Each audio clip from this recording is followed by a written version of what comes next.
There are moments in your life that arrive disguised as something ordinary. They wear the camouflage of a Tuesday night, a burnt-out light bulb, a sudden storm. You don't recognize them as watershed events at the time because they are quiet. They don't announce themselves with thunderclaps or dramatic pronouncements. They slip in through the cracks of a normal day, and only later, when you look back, do you see that they were the hinges upon which your entire world turned. For me, that moment arrived with the low, groaning sigh of a city's power grid giving up. It was a sound that plunged my world into a sudden, profound darkness, and in doing so, illuminated a truth I had spent years pretending not to see. It began, as so many things did with Alex, on my couch. My apartment had become his unofficial second home, a sanctuary from the relentless hum of his own life. He was a consultant, a job that sounded impressive and vague in equal measure, and which mostly seemed to involve him living out of a suitcase and sleeping in hotel rooms that all smelled of the same industrial-grade air freshener. He was perpetually in motion, a satellite in a constant, decaying orbit around some corporate sun, and my small, quiet apartment was his gravity well. It was the one place he could come to a complete stop. I was a photographer, a job that meant my life was the inverse of his. I lived in stillness, waiting for the light to be just right, for a fleeting expression to cross a stranger's face, for the world to arrange itself into a composition worth capturing. We were a study in contrasts, him and I, and perhaps that was the foundation of our friendship, a strange and perfect equilibrium. We had met in college, a universe away from this quiet life. He was the star of the soccer team, all bright energy and easy confidence, the kind of person who seemed to move through the world without friction. I was the quiet art student who haunted the library and the darkroom, my world framed by the viewfinder of my camera. I was assigned to take photos of the team for the student newspaper, and that's how our orbits first crossed. I saw him not as the campus hero everyone else saw, but as a series of compositions, the tension in his jaw before a penalty kick, the exhaustion in his eyes after a tough loss, the unguarded laugh he'd share with a teammate on the sidelines. I was capturing a version of him that was quieter, more vulnerable, and I think, on some level, he recognized that. He started seeking me out, away from the roar of the stadium and the boisterous camaraderie of the locker room. He'd find me in the student union, hunched over a contact sheet, and pull up a chair. He never asked to see the photos of himself. He asked about my work, my process, what I was trying to say with light and shadow. Our friendship was built in those quiet conversations. It was an architecture of mutual understanding, erected on the common ground we found between his world of kinetic energy and my world of patient observation. After graduation, our lives diverged in practice, but not in spirit. He chased ambition across time zones, and I settled into the slow, deliberate rhythm of a freelance artist's life. But the connection remained, a steady, low-frequency signal that hummed beneath the static of our separate existences. He would call me from airport lounges and lonely hotel rooms, his voice a familiar anchor in the disorienting churn of his life. And when he was in town, my door was always open. It was an unspoken rule, a foundational clause in the contract of our friendship. My apartment was his harbor. For my part, I had long ago made a separate, silent peace with the nature of my feelings for him. The affection I held for Alex was a current that ran deeper than friendship, a vast and quiet ocean beneath the surface of my carefully managed composure. I had learned to navigate it, to respect its power without ever allowing it to pull me under. It was a love that existed in the spaces between words, in the simple act of leaving a light on for him, of having his favorite beer in the fridge, of understanding his silences. To give it a name, to try and bring it into the light, felt like a betrayal of the sanctuary I had built for both of us. It would be like trying to photograph a ghost. The very act of trying to capture it would make it vanish. So I kept it safe in the darkroom of my own heart, a perfect, undeveloped image that I was too afraid to expose to the light. It was a manageable ache, a familiar loneliness that was, in its own way, a form of company. I knew the boundaries. I had drawn them myself. The first tremor that threatened this carefully constructed peace was not a dramatic event, but a quiet erosion. Alex and his girlfriend, Sarah, broke up. They had been together for years, a sensible and comfortable pairing that everyone, including me, had assumed was permanent. There was no explosive fight, no dramatic betrayal. It was, as Alex explained it to me one night, a simple, mutual realization that they were walking on parallel paths that would never converge. He spoke of it with a strange detachment, as if narrating a story about someone else. There was no anger, only a profound and hollow sense of dislocation. He had lost his primary coordinate, the fixed point around which his chaotic life had been organized. And so, he started drifting more frequently into my orbit. The visits became longer, the silences between us more freighted with an unspoken need. He wasn't looking for a shoulder to cry on. Alex was never one for overt displays of emotional distress. Instead, he was seeking something more elemental. He was seeking presence. He would show up at my door, exhausted from a week of travel, and simply collapse onto my couch, his briefcase slumping to the floor beside him like a tired dog. We would order takeout, watch a movie we'd both seen a dozen times, and he would inevitably fall asleep before the credits rolled. In the beginning, I would drape a blanket over him and retreat to my own room, the closed door a physical manifestation of the boundaries I so carefully maintained. I would lie awake for hours, listening to the soft, rhythmic sound of his breathing from the other room, a sound that was both a profound comfort and a source of exquisite pain. It was the sound of everything I wanted, separated from me by a few inches of drywall and a universe of unspoken truths. This became our new ritual. His presence in my apartment became a constant. He had a toothbrush in my bathroom, a spare shirt in my closet, not because he had moved in, but because the logistics of his life now frequently included crashing on my couch. I became an expert in the subtle language of his exhaustion. I could tell by the way he dropped his keys into the ceramic bowl by the door what kind of week he'd had. I knew the difference between the sleep of simple tiredness and the deeper, heavier sleep of someone trying to escape his own thoughts. I was the quiet observer, cataloging these details, filing them away in the vast, secret archive of my affection for him. The couch became a liminal space, a territory that was neither truly platonic nor explicitly anything more. It was a floating island in the middle of my living room, and every night he slept there, I felt like I was standing on the shore, watching him, unable to bridge the gap. The night of the blackout was a Tuesday in late October. A storm had been lashing the city for hours, a relentless, percussive drumming of rain against the window panes. The wind howled through the canyons of downtown, a mournful, lonely sound. Alex had been in town for a few days, ostensibly for a series of meetings, but he had spent most of that time at my place. He was in a particularly low ebb, the initial numbness of his breakup having given way to a palpable sense of restlessness. He paced my small apartment like a caged animal, unable to settle, the silence seeming to amplify the noise in his own head.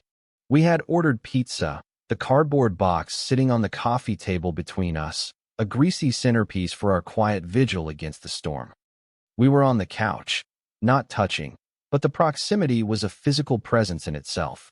I could feel the heat radiating from his body, could smell the faint scent of rain on his jacket. He was staring at the television, but his eyes were unfocused, his thoughts clearly a million miles away. I was pretending to read a book, the words on the page a meaningless jumble. My entire consciousness was focused on the 6 inches of space that separated my arm from his. It was a space charged with potential energy, a vacuum that I was terrified and desperate to fill. I had become a connoisseur of these small, excruciating distances. I could have written a treatise on the physics of unspoken longing, on the gravitational pull of a nearby body, on the way a simple silence could contain more emotional information than 1,000 words. Then it happened. The lights flickered once, twice, a brief, sputtering protest. The television screen went black. The low hum of the refrigerator, a sound so constant it was usually unnoticeable, vanished. And in its place, a silence that was absolute. It was a deep, velvety, profound silence, broken only by the sound of the rain and the wind outside. For a moment, neither of us moved. We were suspended in the sudden, shocking darkness, two figures frozen in a tableau of domesticity. The only light came from the street below, a faint, diffuse orange glow that painted strange, elongated shadows on the walls. The apartment, my familiar sanctuary, was suddenly transformed. It was a cave, a womb, a space outside of time. The familiar landmarks of my life were gone, swallowed by the darkness. There was only the sound of our breathing and the storm.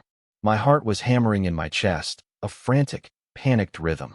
The darkness had erased the boundaries, dissolved the carefully drawn lines. It was both terrifying and exhilarating. Alex shifted beside me, and the small movement felt like a seismic event. I could hear the rustle of his clothes, the soft sigh he let out. His voice, when it came, was quiet, stripped of its usual easy confidence. It was just a voice in the dark. "Well," he said, and the single word was imbued with a world of weariness. "Guess that's that. Generator must have failed." I murmured, my own voice sounding strange and distant. I was trying to anchor us in the practical, the mundane. I was trying to rebuild the walls the darkness had dissolved. "It's getting cold," he said. It was a simple statement of fact. The building's heating had cut out with the power, and the autumn chill was already beginning to seep in through the window frames. I could feel it on my skin, a premonition of the deeper cold to come. I should have offered him a blanket. That would have been the normal, friendly thing to do.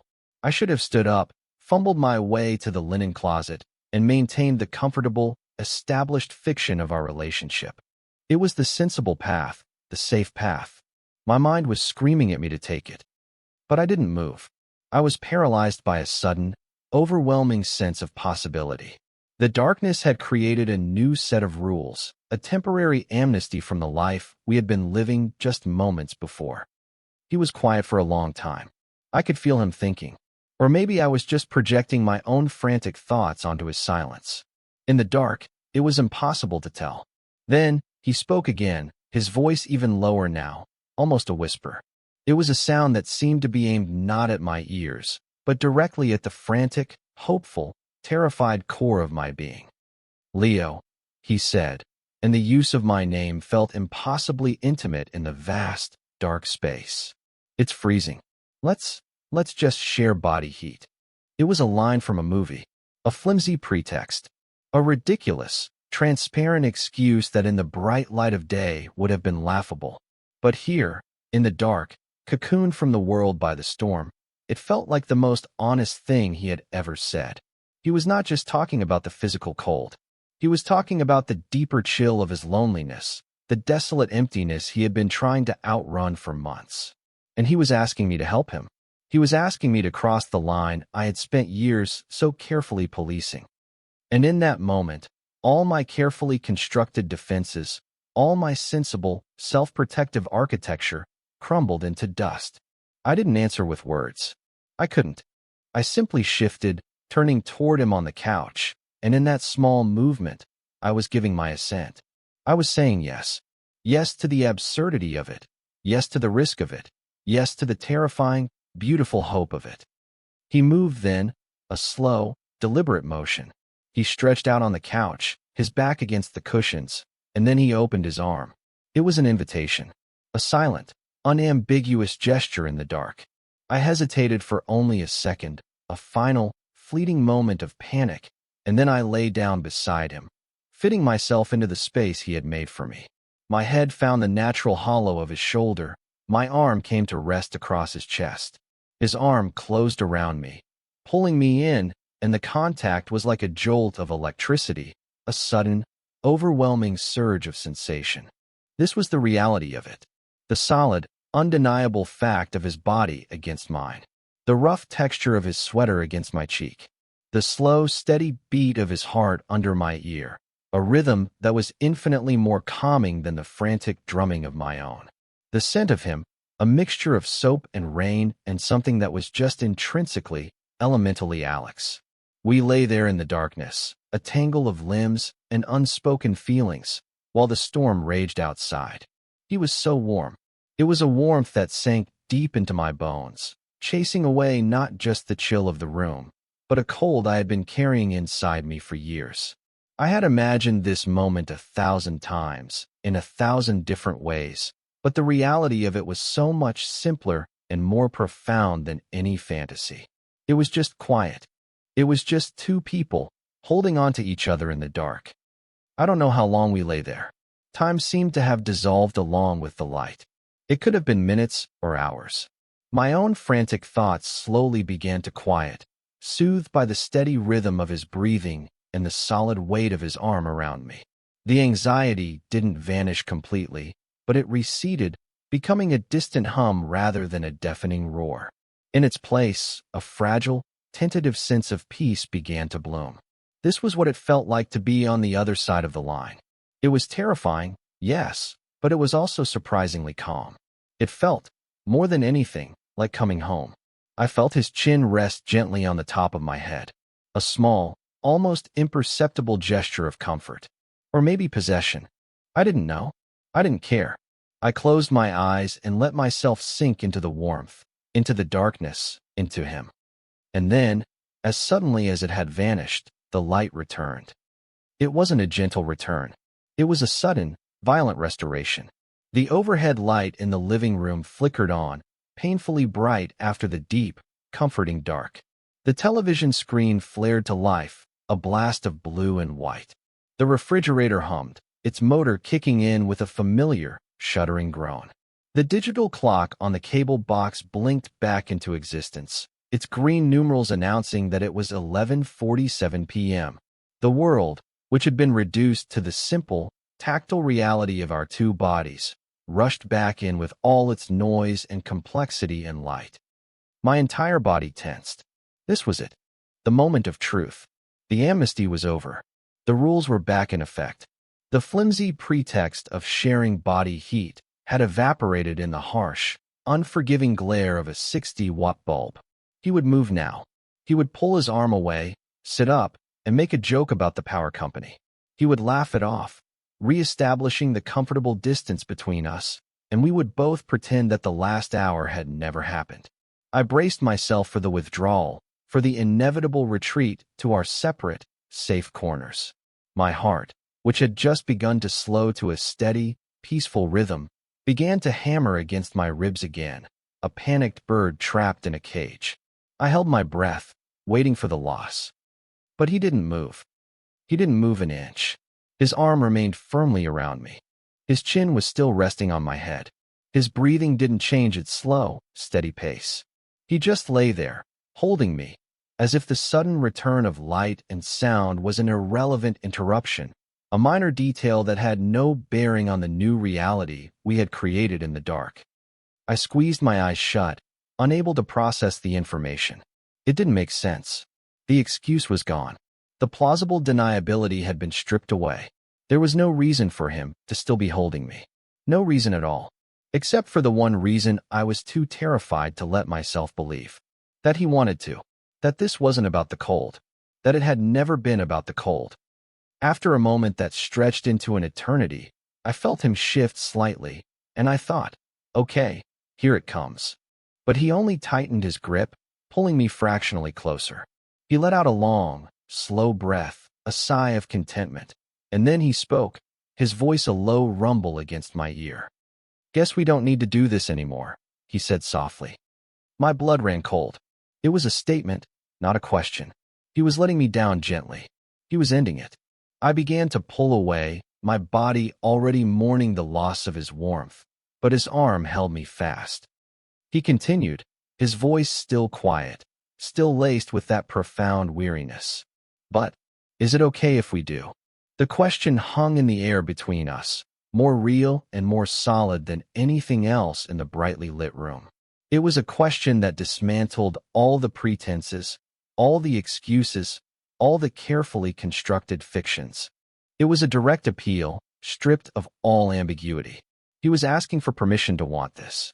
He was asking me to validate this new, fragile, terrifying thing that was happening between us. I couldn't find my voice. The words were trapped in my throat, tangled up in years of unspoken hope and fear. So I just nodded, a small, jerky movement of my head against his shoulder. I felt him relax then, a deep, shuddering release of tension that seemed to run through his entire body. He didn't say anything else. He just held me. And in the bright, humming silence of my living room, with the television chattering away ignored and the city coming back to life outside, we fell asleep. Not as two friends helping each other through a cold night, but as something new, something undefined, something that had been born in the darkness and had, against all odds, survived the light. The next morning, I woke up alone. The couch was empty. The blanket I vaguely remembered him pulling over us was folded neatly on the armrest. For a heart-stopping moment, I was convinced I had dreamed it all. The storm, the blackout, the warmth of his body, the quiet confession. It felt like a phantom limb, an ache where something real had been just hours before. Then I saw his coffee mug on the table, still half full, and my phone, on the charging pad beside it, lit up with a new message. My hand trembled as I picked it up. It was from him, sent at 6:15 a.m. Had to run for an early flight. Sorry I didn't wake you. Talk soon. Talk soon. For simple syllables that felt like a death sentence. It was the language of avoidance, the polite, meaningless sign-off of someone who was already retreating. The warmth and certainty of the previous night curdled into a cold, sickening dread. I had been a fool. It had been a moment of weakness for him, a temporary lapse in judgment brought on by loneliness and a power outage. A port in a storm. And now the storm had passed, and he had set sail again, leaving me wrecked on the shore. The pain was sharp and visceral, a physical blow. I had allowed myself to hope, had demolished the walls I'd spent a decade building. And for what? To be left alone in the rubble. The days that followed were a special kind of hell. The silence from him was deafening.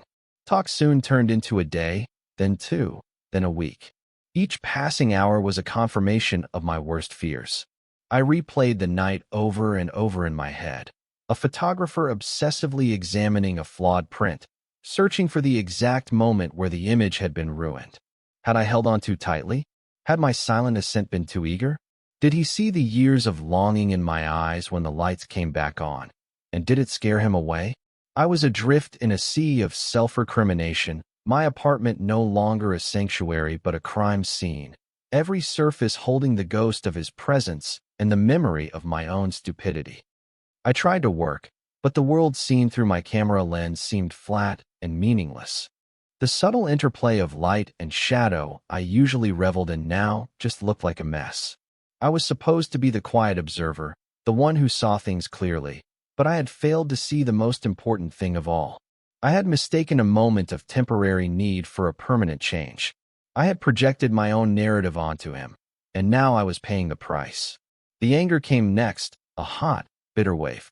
Anger at him for his cowardice, for offering something so profound only to snatch it away without a word. And anger at myself, for being so willing to believe. After 10 days of torturous silence, I couldn't take it anymore. The limbo was worse than a clean break. The ambiguity was eating me alive. I had to know. I needed to hear it from him, to have the hope officially extinguished so I could begin the long, arduous process of rebuilding my walls, higher and thicker this time. I found myself standing outside his apartment building, a place I had only been a handful of times. It felt like enemy territory. My heart was a frantic drum against my ribs as I rode the elevator up, a cold, metallic box ascending towards my own execution. He opened the door on the second knock. He looked terrible. He was wearing the same gray sweatshirt he'd had on that night, and it was rumpled, as if he'd been sleeping in it. There were dark circles under his eyes, and his usually effortless confidence was gone, replaced by a hunted look. He looked as wrecked as I felt. The sight of him, so broken and lost, momentarily deflated my anger, replacing it with a confusing surge of my old, familiar ache. He just stared at me, his eyes wide with a mixture of panic and something that looked devastatingly like relief. "Leo," he breathed, as if the name itself was a surprise. "Can I come in?" I asked, my voice steadier than I felt. He stepped back wordlessly, letting me into the sterile, impersonal space that was his home. It was tidy, but it felt unlived in, like a high-end hotel suite. There were no pictures on the walls, no personal touches. It was the apartment of a man who was never really there. We stood in the entryway, the silence stretching between us, thick and suffocating. I decided to just tear the bandage off. No preamble, no accusations. Just the truth. My truth. The other night, I began, my voice quiet but firm. When the power went out, and when it came back on, and you stayed, I took a breath, forcing myself to meet his gaze. That wasn't nothing to me, Alex. And you leaving like that, and this silence. It's worse than if you had just gotten up and walked away. I feel like I'm going crazy. I need you to be honest with me. If it was a mistake, just tell me it was a mistake. I can take it, but I can't take this. I can't live in the space between. He flinched as if I'd struck him. He wouldn't look at me. He stared at the floor, at the wall, anywhere but at my face. He ran a hand through his hair, a gesture of profound agitation. When he finally spoke, his voice was raw, frayed at the edges. It wasn't a mistake, he whispered. The words were so quiet I almost didn't hear them. That's the problem. It wasn't a mistake. He looked up at me then, and his eyes were filled with a desperate, painful confusion. Leo, I don't know what I'm doing. After Sarah left, everything just felt gray, muted. My job, my life. It was all just motion, no meaning. And your place. You were the only thing that felt real. The only thing that was quiet and solid. He took a step closer, his hands gesturing helplessly. I just wanted to be near that. I just needed to be near you. And that night, in the dark, I don't know, the line just disappeared. And it felt right. It felt more right than anything has felt in years. And when the lights came on, and I was still holding you, I wasn't scared. For the first time in months, I wasn't scared or lonely. I just felt home. Then why? I asked, the single word full of all my pain and confusion. Why did you run?